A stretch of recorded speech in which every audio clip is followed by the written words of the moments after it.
big talking point today. The language war has returned. The southern states and southern politicians up in arms against this so-called Hindi imposition. Now, how did it get triggered again? Well, let me tell you about that. That was a comment that we were playing just a short while ago of DMK MP Kanimodi, who was traveling to Delhi from Chennai, and the CISF officials who were there present briefing the passengers on COVID protocol were talking in Hindi.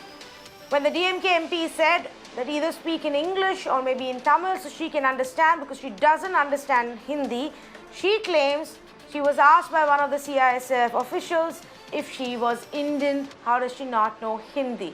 This is what then she took to Twitter and spoke about, and that's what's triggered the latest round of language war.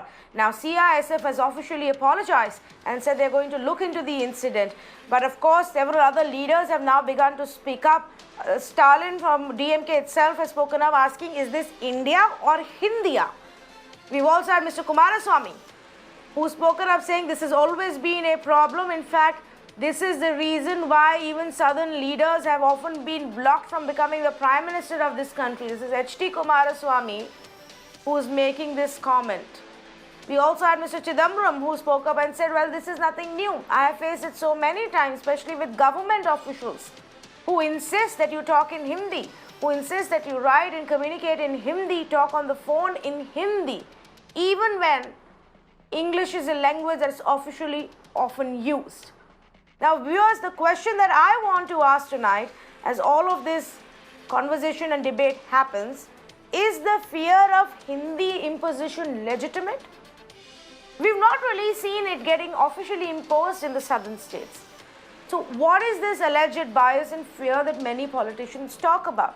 Let me also point out that Mr. B.L. Santosh of the BJP from Karnataka actually took a jibe at these politicians, saying, oh, well, it's election season in Tamil Nadu, elections are approaching, and so of course the language row has to return. Is it simply politics, something that is used by politicians, reignited to rile up the passions and sentiments of people about their mother tongue, about their local language around the election time? Or is there a legitimate concern about a bias against Hindi? Because, well, a large segment of people do speak Hindi in our country, but mostly in the northern states, not at all in the southern states. And I'm going to actually ask these questions to our panelists. Let's say good evening to Mr. T.R. Prasad Gowda, leader of the JDS, Dr. Geeta Bhatt, academician, joining us this evening, Vivek Reddy of the BJP with us this evening. I'll also have Dr. Manisha Priyam, political analyst, and also Mr. Sarvanan, spokesperson of the DMK, who's joining us right now. Let me see if I can start with Mr. Gowda. Mr. Gowda, what is the Hindi imposition that concerns the southern leaders so much?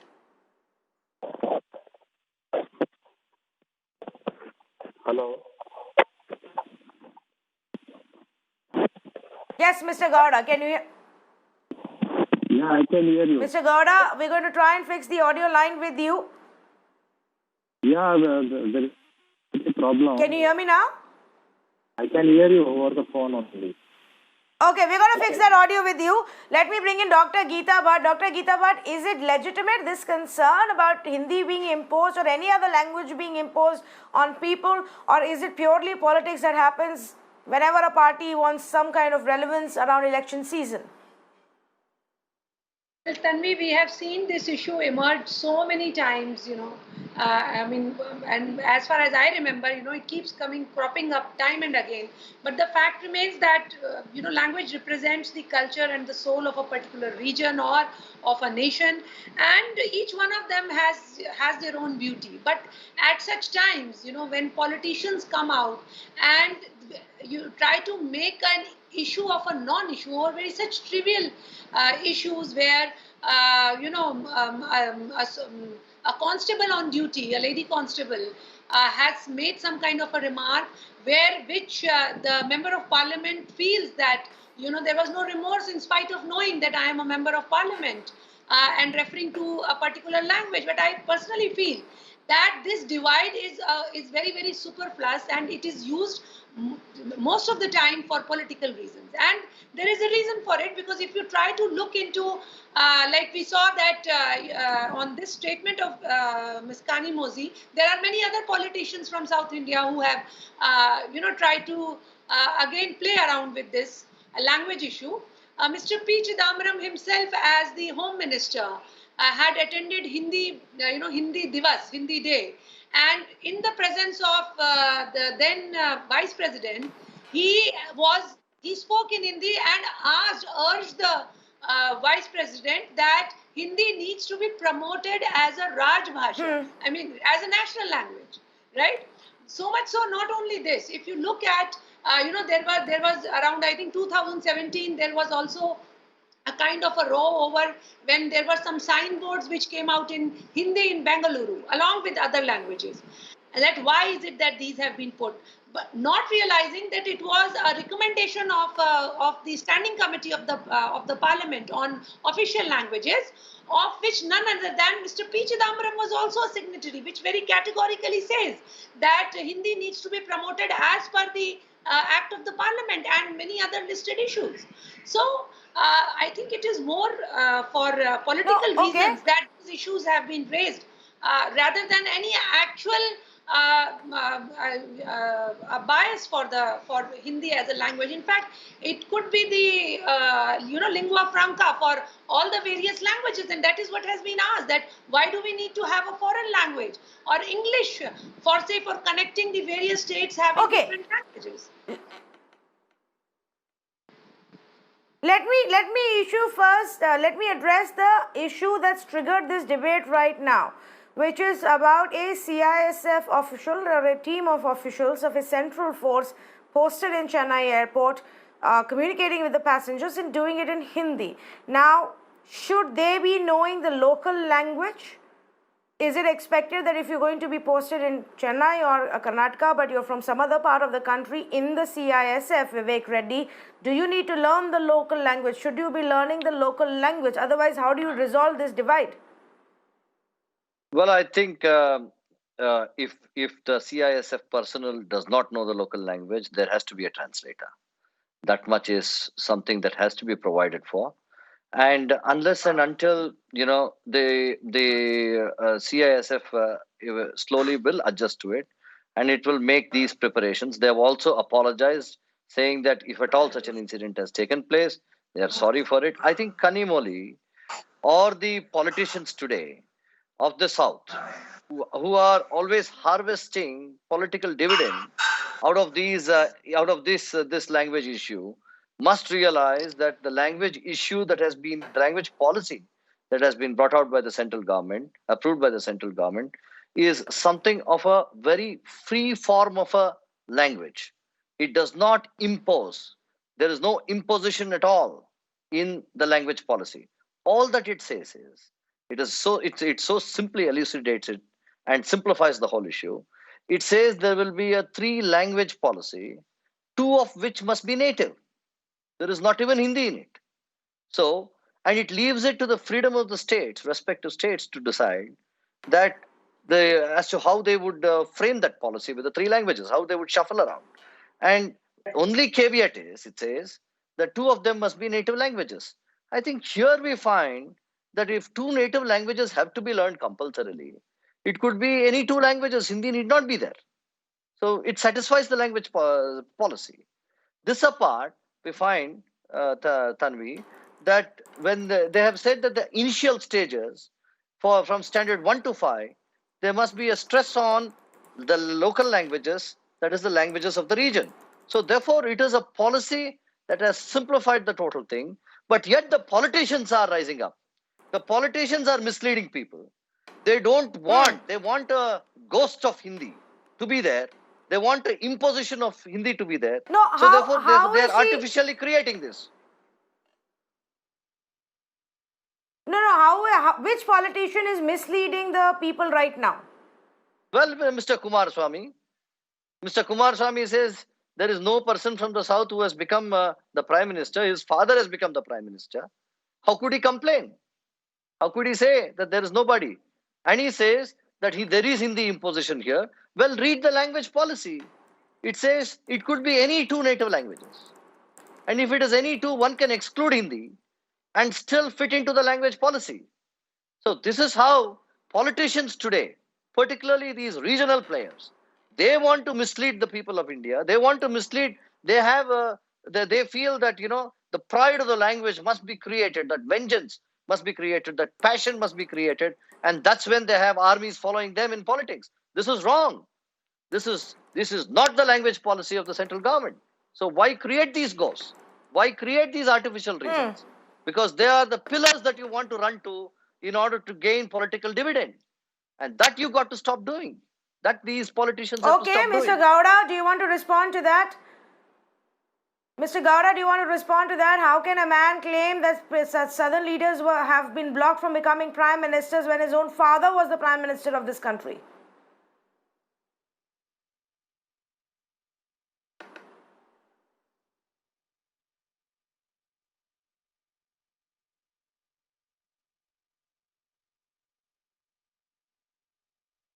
Mr. Gowda seems to be having a lot of technical troubles today. We're going to try and fix it with him so that he can hear us and respond to us easily. But let me actually bring in Saravanan. Saravanan of the DMK. Saravanan, Kanimori says that, she asked the official to speak in Tamil or English so she can understand, because she doesn't understand Hindi, and she was asked, are you Indian? Now, I'm not even sure if there will be a CISF official who will speak like this to a member of parliament. Do you believe that maybe there was something lost in translation? Maybe the official just said, "Arey, aap to Indian hai, Hindi to sabko aata hai." Maybe a passing remark like that got lost in translation? Tanvi, I think you have not heard about these kind of stories. There are n number of stories in social media, live videos about how officers, Hindi knowing officers, harassing people who does not know Hindi. Definitely, there is no reason to doubt. People, yes. What are sitting members of parliament, I'm a little skeptical. No, that's why CISF has ordered an inquiry. Let it be proved that otherwise. Until then, let us believe the version of the member of the parliament. Okay? See, that apart. See, the other important aspect is this, that BJP is a Hindi majoritarian party. We have seen the schemes unfolded by the BJP. None of the schemes unfolded by the BJP has any other language. We don't want it to be in Kannada. We don't want to be in Tamil. Why can't it be Bengali? Why can't it be Malayalam? Why can't it be Odia? Why should it only be in Hindi? Is India composed only of Hindi-speaking people? And then look at the way the insane amount of money is spent on promotion of Hindi and Sanskrit. Is the same amount spent on other regional languages? Last budget, if I remember right, 60 crores was spent alone for appointing Hindi teachers. So is this not biased towards a particular language? Is it not biased? Is it not playing at their vote bank? BJP is playing vote bank politics with this Hindi. They want to have a homogeneous culture. They want to become India. They're popular. Their famous slogan is one. But our culture cannot be one. Saravanan, we take pride in the fact that diversity. Okay. Vivek Reddy, does pushing Hindi in Karnataka or Tamil Nadu give you votes, and in which state? Sorry, I didn't get you. Surprising. This is what is surprising. I think Saravanan. See, that's what. Let me ask that to Vivek Reddy. Yeah. Saravanan. No, Tanvi. No, I'll answer that. I'll answer that. The question was put to me because Uttar Pradesh has got 80 seats. If the BJP loses those 80 seats, it can never dream of coming to power. Everything else is fringe. Everything else are like fringe seats. So they are playing to that gallery of Uttar Pradesh, Rajasthan, Madhya Pradesh, Bihar.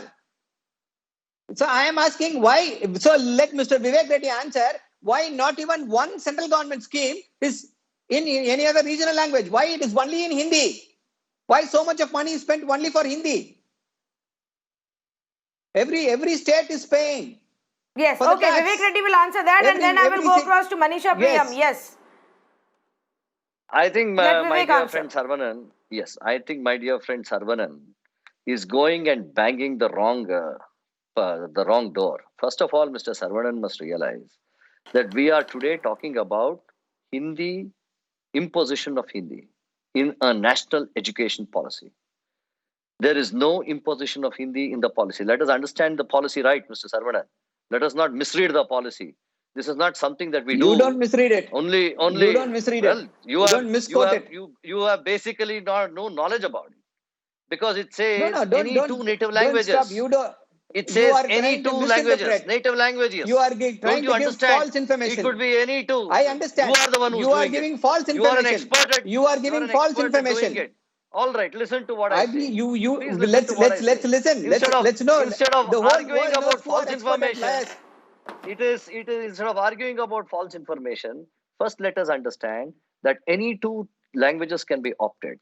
Tamil Nadu as a state is free to decide on the policy of opting for any two languages for its children, any two native languages. So there is no Hindi being asked by Tamil Nadu state to be imposed upon the children. No, this is what is the change in the policy. Number one. Second is, I would really, it is very amusing that you talk about Hindi, Sanskrit, and other languages. Sanskrit today is a dying language in India. The government may have given some benefits for Sanskrit because it is a dying language in India. And after all languages are sister languages which take their root from Sanskrit. So therefore, the government is trying to do some facilitation for patronizing Sanskrit. There is nothing wrong in it. It's an ancient language. And much of our culture, Indian culture, has evolved from Sanskrit. So there is nothing wrong in going to the roots. So I don't want to debate Sanskrit right now. Like you said, it's a dying language. No, 1 minute, please. Tonight the debate is not about Sanskrit. I don't want this to be derailed. It's not even about the national education policy. What is mentioned in the national education policy has already been addressed on this channel. It's a non-debate when it comes to imposition of Hindi or any other language, except that the clause which says that the local state government can decide if till class 5th they want to use the mother tongue as a medium of instruction. Everything else is not even a debate there. Let's talk about what's happened today. What is being said today? Mr. Gowda, do you want, if you can hear me now, please respond to what the other parties are saying. How can Mr. Kumaraswamy claim that, the regional leaders are blocked from going right up to the PM post when Kumaraswamy's own father was the Prime Minister of this country? Well, the issue now is regional language. When Kanimodi was there in the airport, we do not know what has happened there, but we understood that airport CSF people have criticized that if you don't know Hindi, why are you an Indian, something there. See, H.D. Kumaraswamy said categorically, of course, H.D. Devegowda ji become the Prime Minister of this country on his own capacity. But usually South Indians are not picked up for the Prime Minister post. It's happening from the day one when we got the independence. With that context, he has mentioned it. South Indians are not. Do you feel always South Indians are chosen for the Prime Minister post always? We don't think so.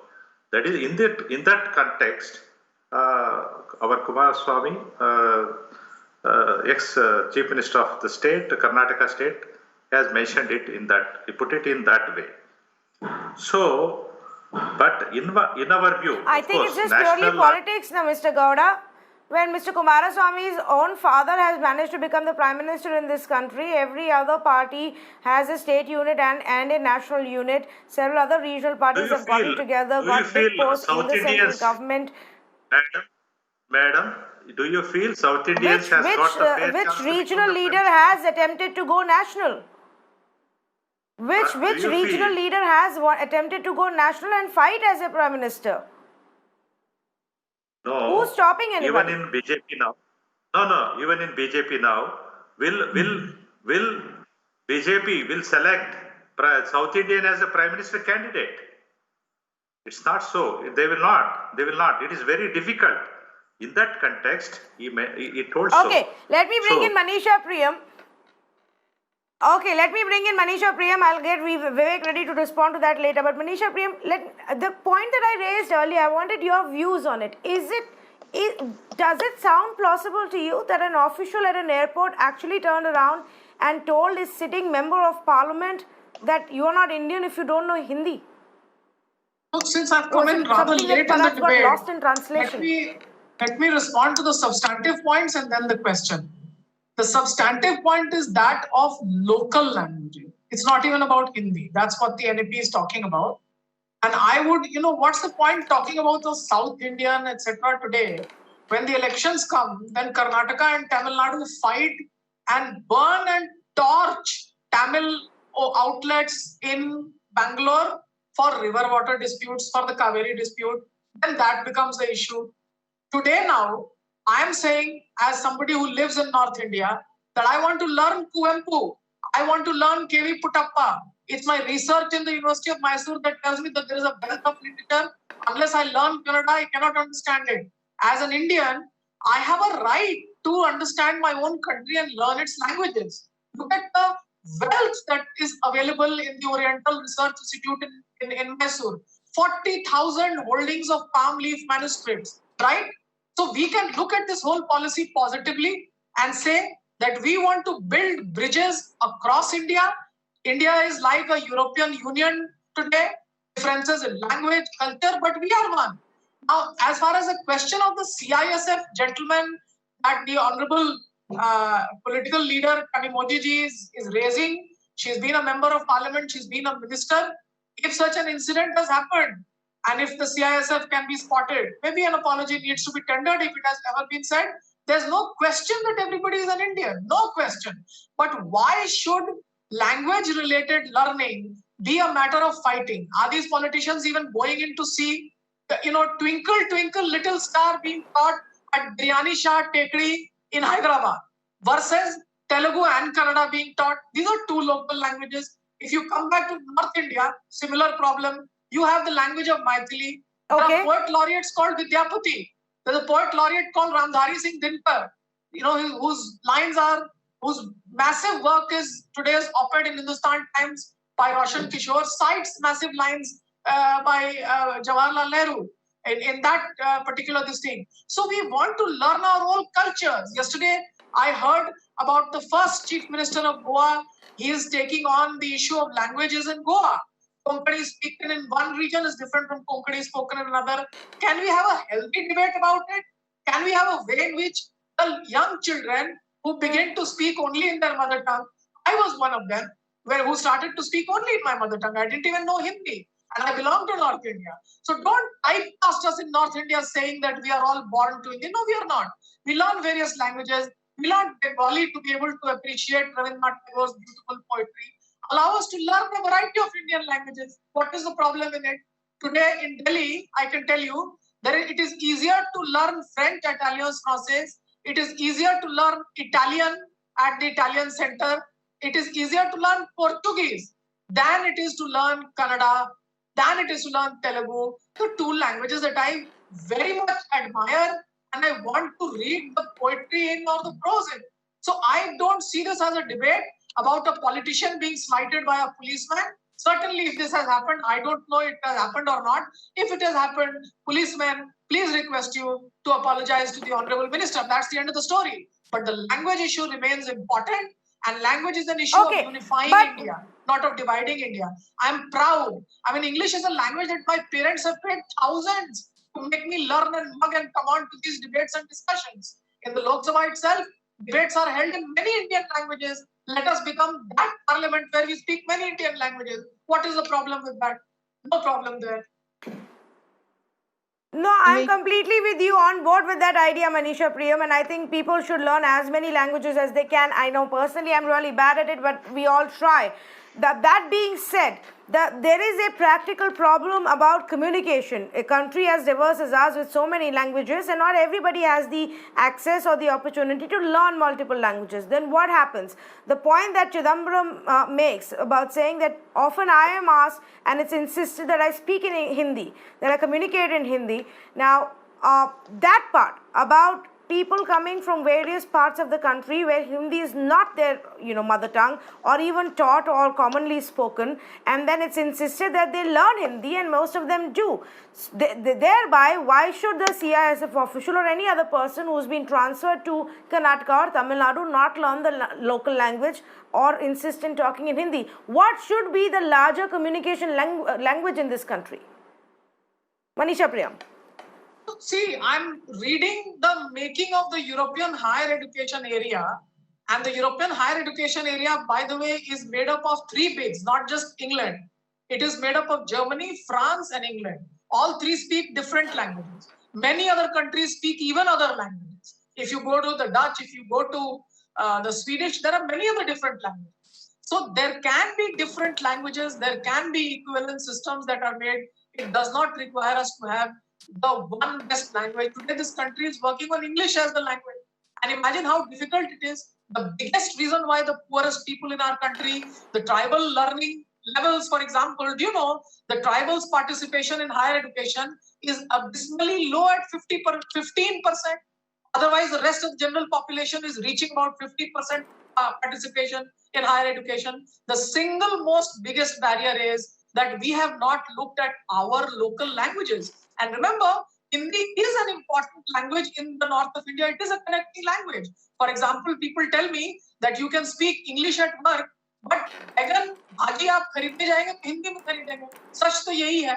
Now we cannot be beaten up saying that, oh, you're speaking in Hindi. No, I have equal respect for all other languages, and I have some favorite languages down the south, down the Vindhyas.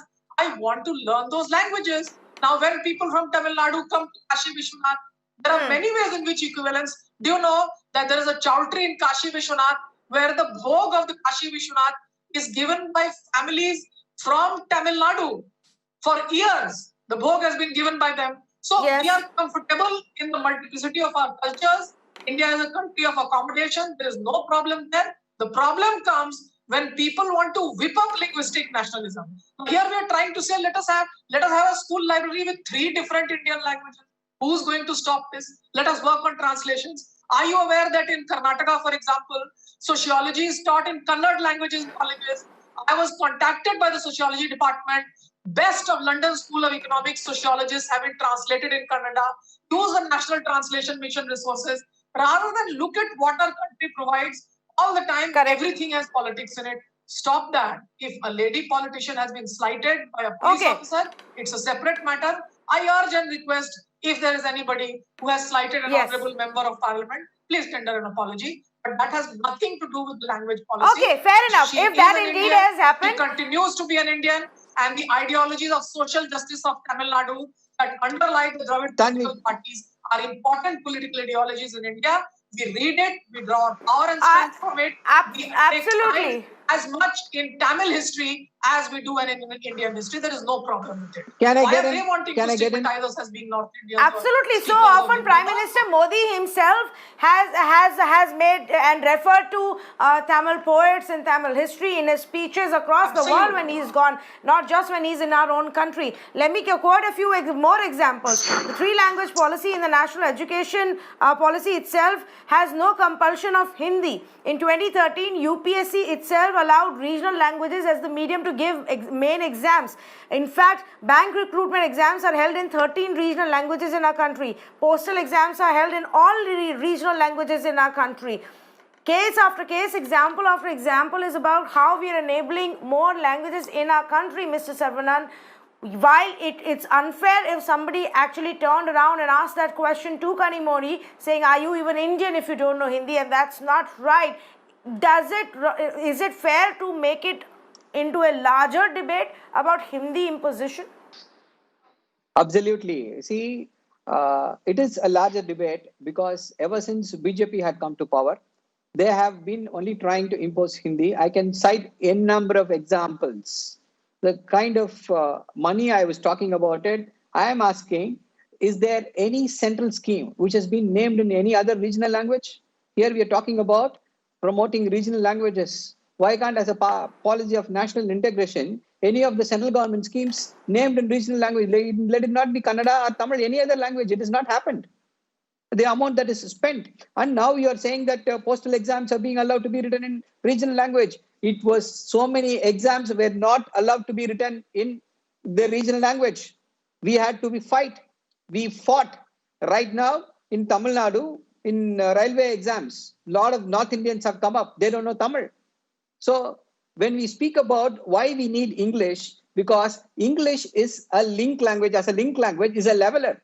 It does not discriminate between a native speaker and non-native speaker of English. That is why our leaders, right from Perarinyar Anna, said English should be there as a link language. And when we are speaking about technological developments, there is no, we don't need any link language at all. Even the Prime Minister had spoken to Bear Grylls. He asked, Bear Grylls does not know Hindi, but how did I communicate with him? There is a small device. When I speak in Hindi, it translates it into English to him. Probably we should invest more into those kind of technologies rather than trying to make people study a language which they don't want to study. That's not practical. You need a link language. How else would the CISF official have communicated with Kanimoni about COVID protocols today? Yes, that's a valid point, Tanvi. We need a link language. And what should be that link language? English should be that link language because it is a foreign language for me. It is a foreign language for someone from Uttar Pradesh. I cannot compete with someone from Uttar Pradesh, even if I'm going to study Hindi from my age 2 or age 3. So it puts me at a distinctive disadvantage. It makes me a second-class citizen. We want to do away with this. That is why we are saying have English as the link language. And tell me, can anyone become an engineer? Can anyone become a doctor by just studying at the regional language? Let it be Tamil, let it be Kannada, let it be Malayalam. We need English. You want to progress. You want development. We need English. If India is a big economic power, that is because we have English. Without English, India would not have become such a big Vivek economic Reddy, power. respond to this. And then I'll go across to Geeta Bhatt. Vivek Reddy, respond to this saying, and the question the servant is asking, PM Garib Kalyan Yojana, why should it not be named in 5 other regional languages so that people get it? Well, I think the Garib Kalyan Yojana, what Saravanan misses is the content of the subsidies and the DBTs, direct benefit transfers, and whatever is being given under the Garib Kalyan Yojana is given to every state irrespective of the language. I don't know why Sarvana has a problem in one name being given to it. I mean, merely the name doesn't take away the content, take away the substantive part of the scheme. The scheme is equal. Does the scheme say, if you are from Karnataka, the scheme, does it disentitle anybody? If you are from Tamil Nadu or Karnataka or even Maharashtra? No. In fact, highest amounts have been spent in Garib Kalyan Yojana in places where there is greater poverty. Poverty is the only index. I think as youngsters, we miss one important point. And that is where Sarvana is going wrong. He is getting subsumed by the tidal wave of language politics in a state. The point here is youngsters today are not looking at the symbols or not looking at languages per se.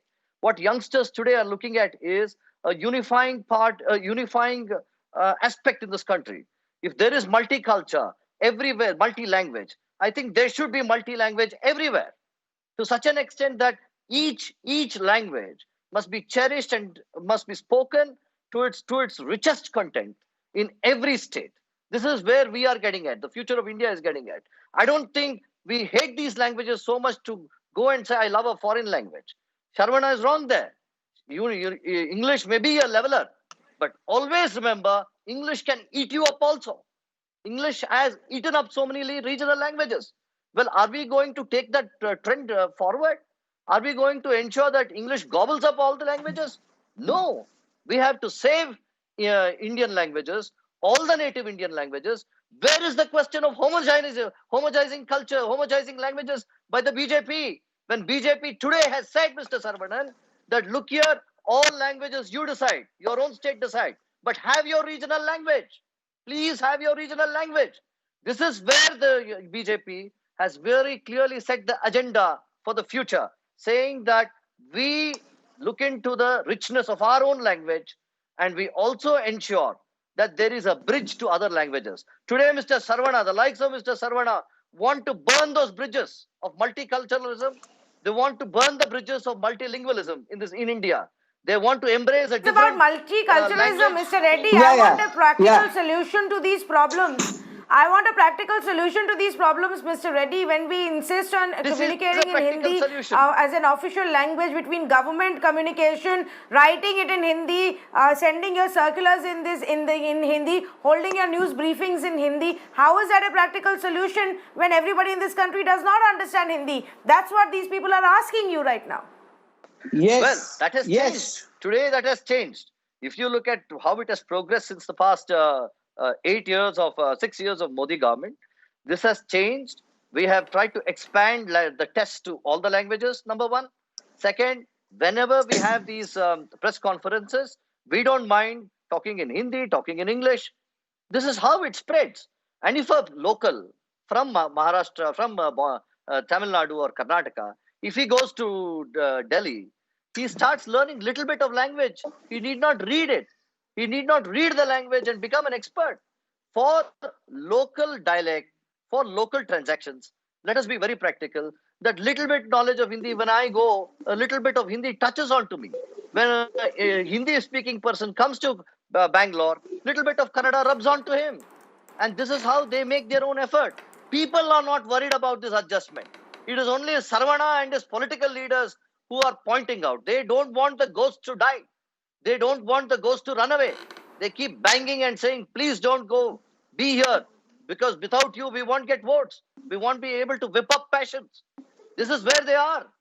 And though we say, you decide your language, they say, no, Geeta you're Bhatt, imposing okay, it. I'm running Oh, out of yeah, time. Tanvi. The final comments from Tanvi, Geeta 10 Bhatt seconds, as well. 10 Geeta seconds. Bhatt, Hindi hegemony, Hindi Tanvi, 10 imposition. seconds for me. Tanvi, 10 Yes, seconds yes, for me. Manisha Priyam. 10 seconds for me. Yes. Tanvi, 10 seconds for me. Can I come in? Yes, Mr. Tanvi, Sarvanan. 10 seconds for me. Yeah, see, Sarvanan. Mr. Vivek Reddy, allow me to speak. Mr. Vivek Reddy does not want, he is very expert in English now. He does not want anybody else to learn English. He does not want anybody else to grow. He did not answer the points which I raised. Can anybody become a doctor studying the regional language? Any language which is not my mother tongue, let it be Hindi, let it be Malayalam, let it be Telugu. So that is It's a why foreign there is language to me. three-language policy. It is a foreign why there is a language. It is a three-language foreign policy. language. Who has I don't removed need Hindi? it. I don't need it. Who has I don't removed need Hindi? it. I don't need the third Who language. has removed I English? don't need a third language. Who has removed English, Sarvanan? If anybody, You are if talking anybody Okay. English. All right, gentlemen.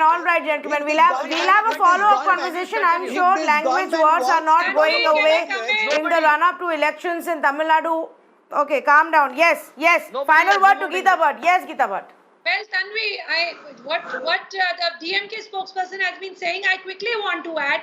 A lot of Indian students, they go to China for an MBBS degree and they learn it in Chinese medicine. In Cambodia, majority of the doctors, they train in Japan and they learn their medicine in Japanese.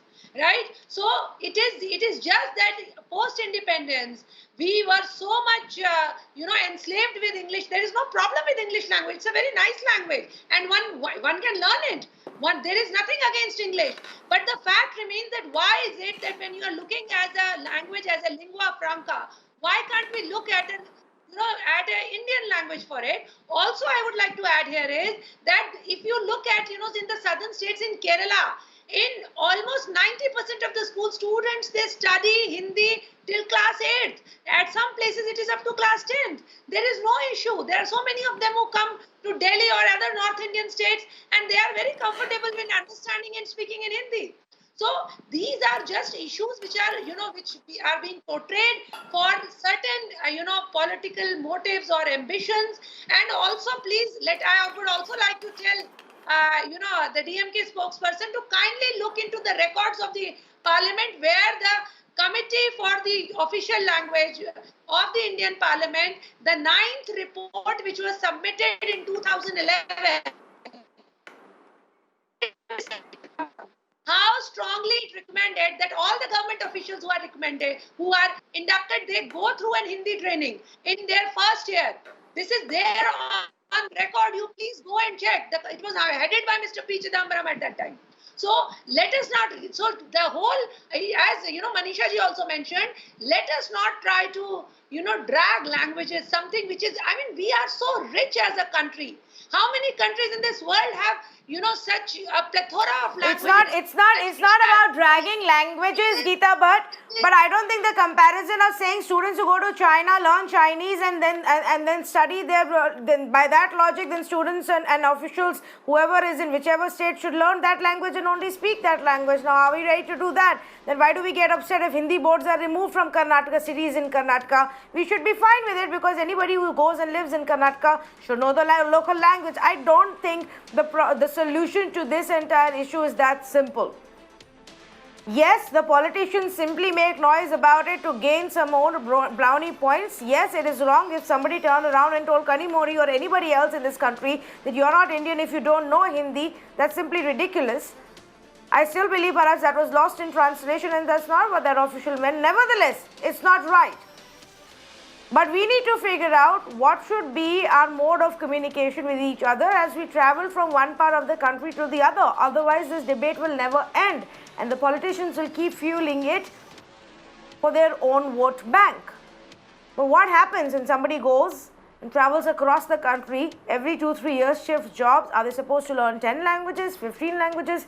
Can we please agree and figure out if there is one language, Hindi, English, Tamil, Kannada, whichever language, that everybody should know so that communication across the country simply becomes easier without us becoming so averse to learning a new language. Being proud of your own mother tongue is very different from being averse to other languages. Let's first please acknowledge that before we come to a solution on what should be the key language for communication in our country. Thank you so much for joining us on this debate.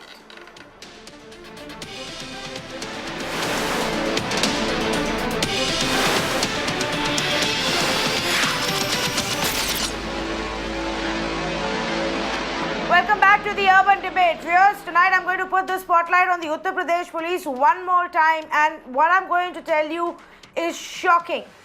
We often hear about stories about people falsely being implicated in cases and being sent to jail. But the unabashed way that it's being done in Uttar Pradesh is really concerning. And I'm going to give you 2 examples that have happened in just this 1 month. Listen to this story. The story is from Amroha in Uttar Pradesh, where a woman, a teenager girl, actually went missing in February 2019. In Amroha, this teen girl went missing in February 2019, and the family said maybe she got kidnapped. 10 months later, in December, the police claimed that they have cracked the case. They actually even held a news briefing about it and gave us the details of how they have solved this case. They said that the girl has been murdered. They said that the family has murdered this teenage girl and dumped her body in river Ganga. Some kind of a angle about she having fallen in love with another guy, and that was a problem with the family. Perhaps it was honor killing of some kind, and that the family actually killed her and murdered her and dumped her body in Ganga. They even said that the family has confessed to the crime. And the brother, father were arrested. Brothers and father were arrested for murdering their own little girl. Now, from December to August 2020, the woman, that girl, is alive. She has been found alive, spotted in a village by the locals there in Adampur. The police is then alerted. They located the girl who had actually simply eloped with her friend. She married that man and now has a family. She's alive. The UP police has declared her dead. The UP police declared she was murdered and put her family in jail for that. This is not the first time this has happened. Here is another instance that came less than 10 days ago. This was an instance where a woman called Barisha went missing in Bulandshahr on July 23rd. On July 25th, the case was registered that she is gone missing. On July 27th, the UP police claimed they have found a body in a suitcase in Ghaziabad. And they claim that this is the body in Ghaziabad in a suitcase of a woman who went missing in Bulandshahr. They booked the brother, the husband and the in-laws for murdering her. The husband and the in-laws were arrested. And then on August 3rd, it was found that the woman is very much alive. When she discovered that her family had actually been implicated in it, she approached the police and said, I am alive. I had just run away because of domestic violence. We still don't know what happened to the body that was found in the suitcase. Whose body was that? What's going on in Uttar Pradesh? Is it that simple to simply claim that the case has been cracked, put some people behind bars and move on and claim that you've done your job? How do we fix this problem? Do we need to start scrutinizing every case right at the beginning?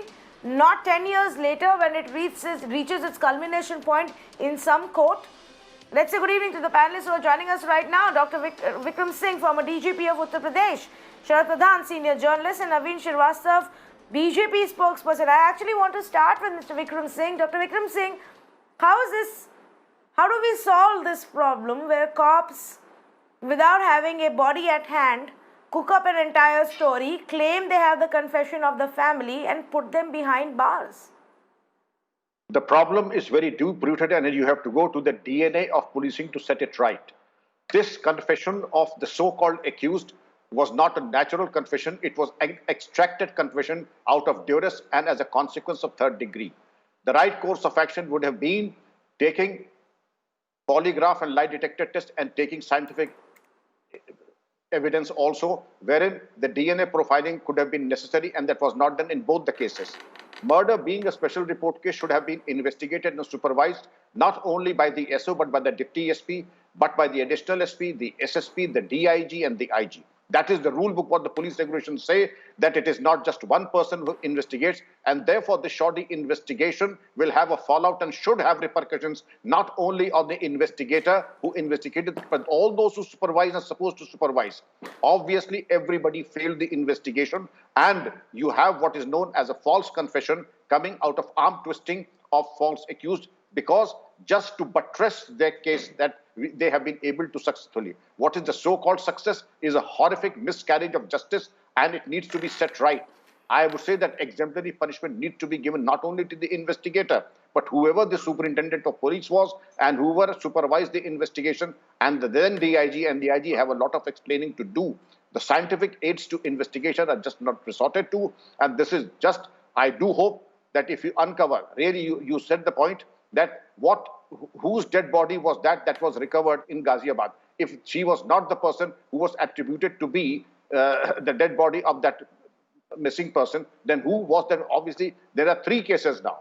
These two cases of shoddy investigation and that dead body. I do hope that the DGP Hitesh Awasthi orders a CID probe in all the three cases and fixes responsibility and takes exemplary action on all the defaulters. What should be the exemplary action in this case, Mr. Sharad Pradhan, and why do you think this is happening? Is there just a lot of pressure on police officials to close their cases, to show a great track record? No. My understanding is, and my experience of with the UP police, that is, it's very clear and simple, and I'm sure Mr. Vikram Singh will agree with me. And because he has certainly much more experience of the direct experience of the police, it is simple that the police in Uttar Pradesh is so very corrupt, and I have been maintaining that the bottom line is money. And so wherever there is exchange of money, or wherever there is no scope for money, like it could have happened in these cases, they work out these cases just to get some brownie points. The whole problem is deep-rooted corruption about which nobody seems to be doing anything. Successive governments, because somebody always has a vested interest.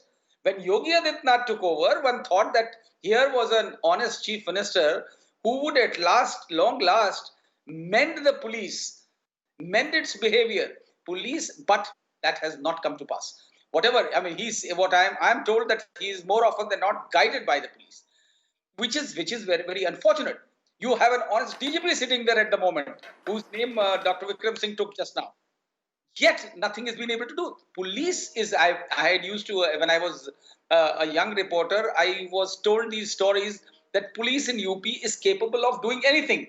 That was the scene in the rural areas, where a policeman he was considered as God, some kind of God, because he could implicate anybody in a fake murder case, in a false, the false accused, and ensure that he was taken to the logical conclusion, get punished, or he could get a real murderer out of the way very conveniently if he got the desired money.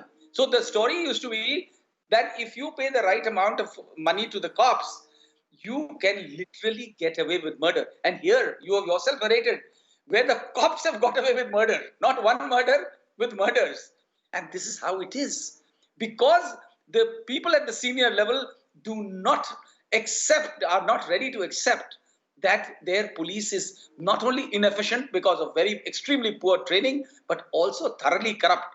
Corrupt it has become also because one of the reasons is that they shell out money when they get into the job. This has been happening when in the nth number of times it has been exposed in different governments, how they have to shell out money to get the job. And the first thing that occurs to them is to recover their money. In the bargain, they get...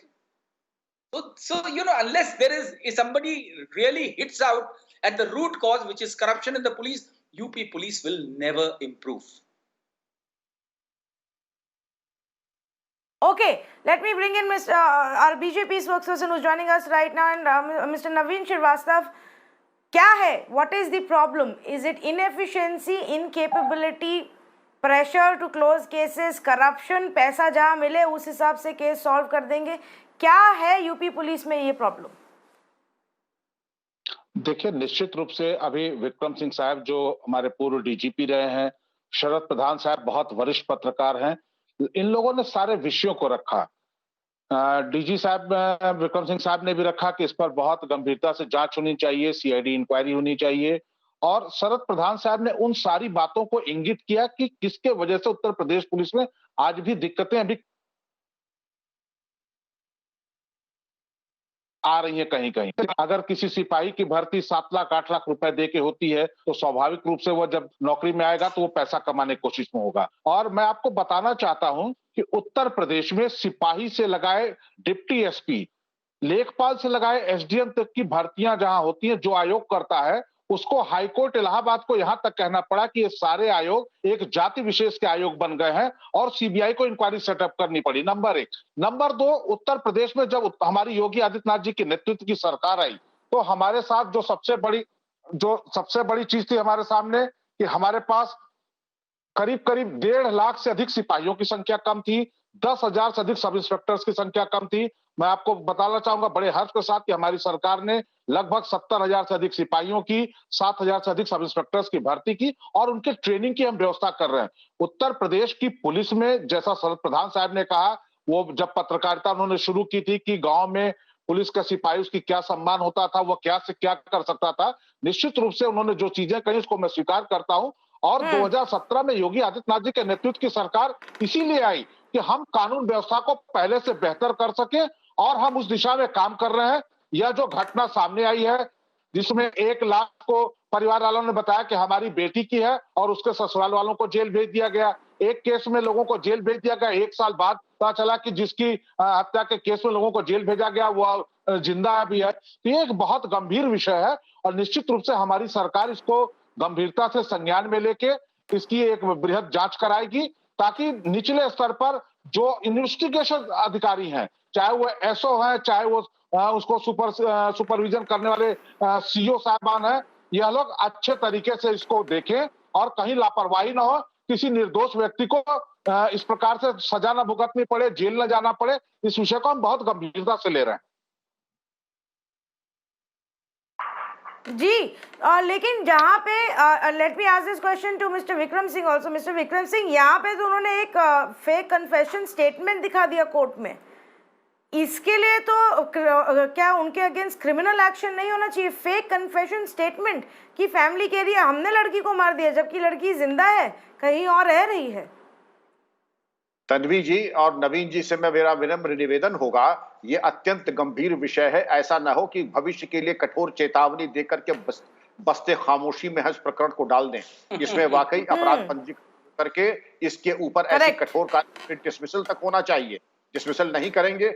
और दुख की बात यह है जो शरद प्रधान जी ने कही, नवीन जी ने कही कि अपराध पनपता है एक पर्टिकुलर एनवायरमेंट इकोसिस्टम में। योगी जी ने कम से कम यह सिद्ध कर दिया कि वो पर्यावरण अब नहीं है। योगी जी और वरिष्ठतम स्तर पे हितेश अवस्थी डीजीपी तक किसी तरह की कोई संलिप्तता संगठित अपराधियों से, गिरोहों से नहीं है, तो क्या मजबूरी है इन नालायकों को, खोटे सिक्कों को हम चलने दे रहे हैं। नवीन जी, ये स्वर्णिम अवसर आया है। कम से कम आपने 2 पुलिस कमिश्नर सुजीत पांडे लखनऊ, आलोक सिंह नोएडा, ईमानदार कर्मठ अधिकारी लगाए हैं। इन लोगों को कम से कम प्रदेश कुर्बानी मांग रहा है और इन लोगों को कुर्बान कर दे, कोई मुरव्वत ना दिखाएं। इन लोगों ने बेगुनाह लोगों को हत्या के आरोप में जेल भेजा है। कोई 25 आर्म्स एक्ट, 60 एक्साइज एक्ट नहीं कि जहां पर 10 दिन की सजा हो। इसमें आजीवन कारावास से फांसी तक होने की प्राविधान है। इन लोगों ने बहुत बड़ा गुनाह किया है। पुलिस की छवि तो धूमिल की है और जो पाप मैं इनको गुनाह नहीं कहता, इन्होंने जो पाप और गुनाह दोनों किया है, इसकी ऐसी सजा दे कि कम से कम आगे के 50 साल तक लोग याद करें कि ये डिसमिसल हुआ, ये पुलिसकर्मी जेल चले गए। और जिन लोगों ने सुपरवाइज किया है, लानत है ऐसे सुपरविजन के ऊपर कि उन्होंने बेगुनाह को जेल भेज दिया और वो मूक दर्शक बने रहे। निश्चित रूप से विक्रम सिंह साहब, बिल्कुल, बल्कि मैं तो श्रीवास्तव जी से let me ask this question. Srivastava ji, not just in this case, इसमें तो आपको लेना ही चाहिए। आज तो आप इस केस में से मुझे आश्वासन दे पाएंगे, लेकिन जो इसके 10 दिन पहले हुआ गाजियाबाद में जो दूसरा केस है, उसमें तो अभी तक आपको एक्शन दिखा देना चाहिए। सस्पेंशन के आगे कब बढ़ेंगे हम? मैं आपको बताना चाहूंगा कि गाजियाबाद के केस में सस्पेंशन हो चुका है और मैं विक्रम सिंह साहब की बात से पूरी तरह से सहमत हूं। देखिए तन्वी जी, उत्तर प्रदेश में किसी भी चीज की शुरुआत ऊपर से होती है। अगर उत्तर प्रदेश में या किसी भी प्रदेश में पुलिस का मुखिया इस आधार पर चयन किया जाए कि उससे कहीं वोट बैंक की राजनीति प्रभावित होती है, 13वें नंबर के वरिष्ठता के अधिकारी को पुलिस का मुखिया बनाया जाता है, तो निश्चित रूप से उसका संदेश नीचे तक जाता है और भ्रष्टाचार को हम रोक नहीं पाते हैं। लेकिन विक्रम सिंह साहब बताएंगे, शरद प्रधान साहब बताएंगे, उत्तर प्रदेश में योगी आदित्यनाथ जी की सरकार आने के बाद हमने कुशल और वरिष्ठतम अधिकारियों को ही डीजीपी बनाया ताकि नीचे तक मैसेज जाए। मैं विक्रम सिंह साहब को, शरद प्रधान साहब को और आपको और आपके माध्यम से चैनल के सभी दर्शकों को आश्वस्त करना चाहता हूं कि उत्तर प्रदेश में योगी आदित्यनाथ जी की नेतृत्व की सरकार में जिसने भी गलती की है, चाहे वो कितना बड़ा अधिकारी हो चाहे छोटा अधिकारी हो, जिसकी गलती की वजह से बेगुनाहों को जेल जाना पड़ा, उनके पूरा भविष्य खराब हुआ, उनके खिलाफ जो भी संवैधानिक प्रावधान होंगे, कानूनी नहीं, पर वही तो मैं आपसे पूछ रही हूँ नवीन श्रीवास्तव जी, सस्पेंशन के आगे कब बढ़ेंगे? वही तो पूछ रहे हैं। हर बार सस्पेंशन पे बात आके रुक जाती है, फिर उनको थोड़े दिन बाद रीइंस्टेट कर दिया जाता है, ट्रांसफर कर दिया जाता है। कभी कभी तो ट्रांसफर में अच्छी पोस्टिंग भी मिल जाती है। Transfer is no punishment. Tanvi ji, नहीं तन्वी जी और शरद प्रधान जी, मैं आपको आश्वस्त करना चाहता हूं, सिर्फ सस्पेंशन ही नहीं होगा, उनके खिलाफ जांच करके सख्त कार्रवाई भी होगी। आवश्यकता पड़ेगी जो संवैधानिक प्रावधान है उनको जेल भी भेजा जाएगा। उनके खिलाफ जितनी कठोरतम कार्रवाई हो सकती है वो सारी होगी। आप देखिए बिकरू कांड में सिर्फ जो जिनकी संलिप्तता थी उनको सस्पेंड नहीं किया गया, उनको गिरफ्तार करके जेल भेजा गया, उनके खिलाफ मुकदमे भी चलाए जा रहे हैं।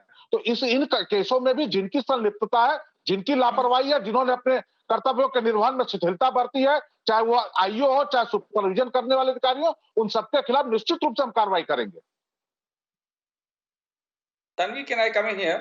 Mr. Sharad Pradhan, do you want to come in on this point? Yes. I want to.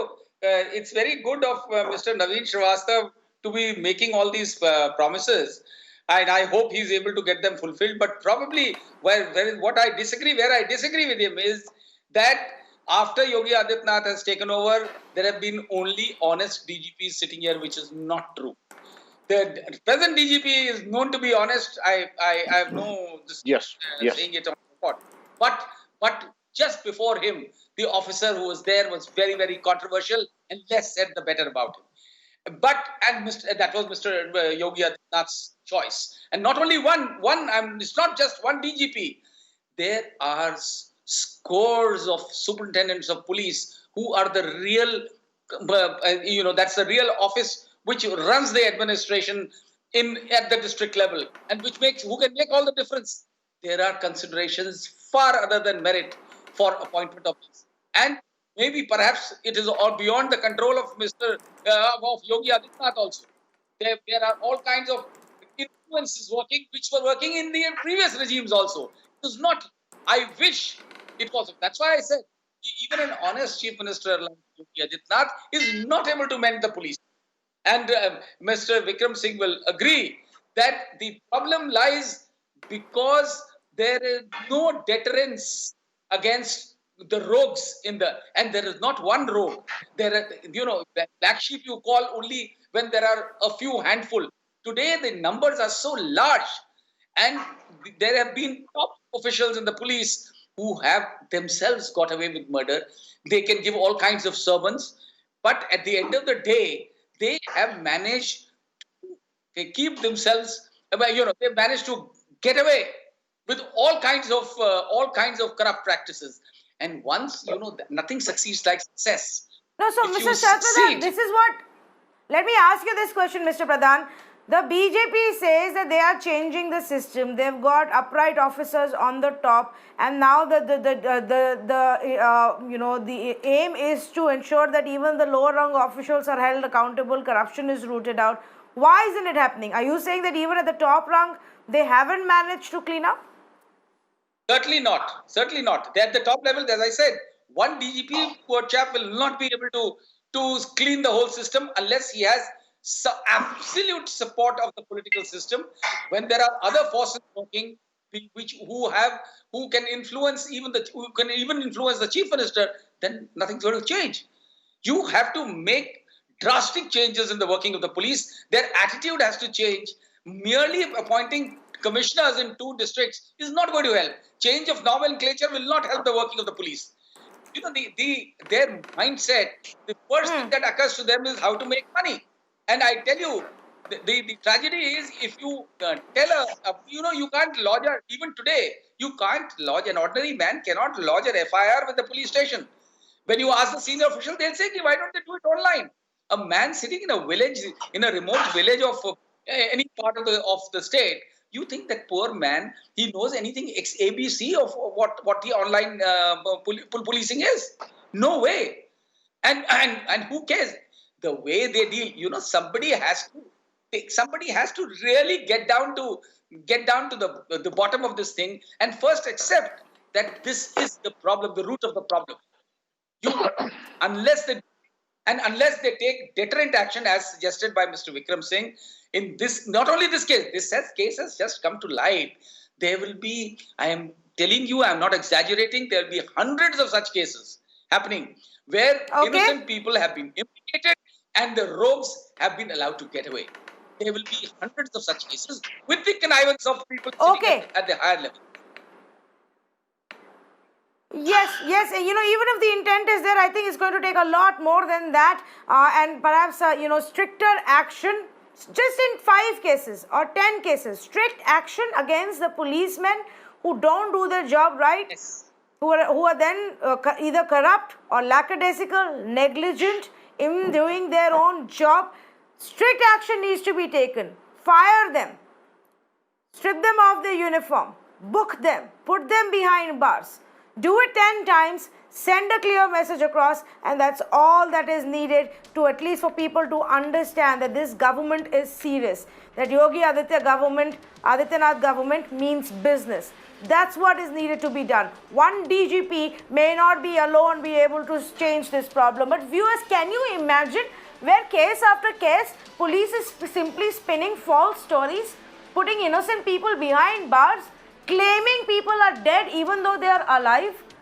I mean, what kind of murder case are they solving where they didn't even bother to find the body, said the body has been dumped in the river without any evidence, claimed a fake confession, put the girl's family behind bars for months together, and nobody asked them a question? This kind of brazenness only comes from the fact that UP policemen believe they are above the law, they are above questioning, they are above scrutiny, and that is what has to change in that state. Thank you so much to our panelists for joining us on this conversation.